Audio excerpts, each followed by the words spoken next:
the Oculus Rift, and I've already got the menu up. I'm going to hide the menu real quick so that you can see. We are exploring Florence. And my gosh, if this isn't a beautiful sight. But you'll notice I'm hovering way up here, right above this beautiful cathedral. So I'm going to go ahead and fly down to the ground.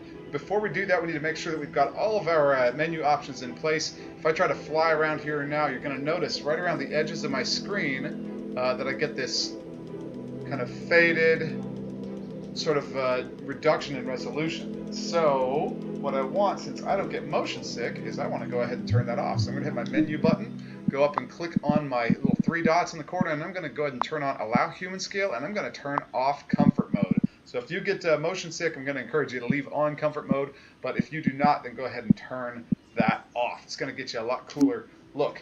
But with Allow Human Scale turned on, I can now actually fly all the way down to the ground and land right here in front of these cars. Now it's interesting because the scale does change right when you get down to this level. Now the big question amongst people who are following Google Earth virtual reality is when they're going to allow us to either change and clean up and reduce all these extra polygons that got created when they were flying the airplanes overhead and shooting pictures. Obviously any cars that were in place got interpreted as a 3D object, so that's something that obviously Google is either going to have to clean up, or in my opinion, they would simply let the rest of us come through with some sort of tools to clean it up, maybe stretch 360 images or just better, higher quality imagery over the environments. I think they would rapidly have a much better looking Google Earth. But that's what we've got for now, so I'm going to go ahead and just kind of fly around. Sometimes I like to just cruise through. Now you'll get to areas like this that obviously don't look nearly as good. And of course the trick with that is that, you know, all of this was shot by planes crisscrossing overhead, shooting downward with digital SLRs as well as probably laser LiDAR detectors, so that we're figuring out what the actual 3D geometry of the space is.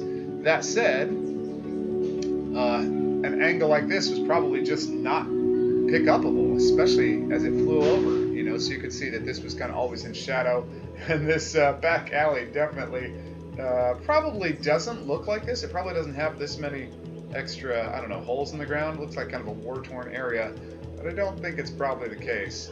So, but if I just go exploring and cruising around here through the streets, if you know Florence, then I guess you're probably recognizing this. But in the meantime, let's just Iron Man away up here. Hands up in the air. Woohoo!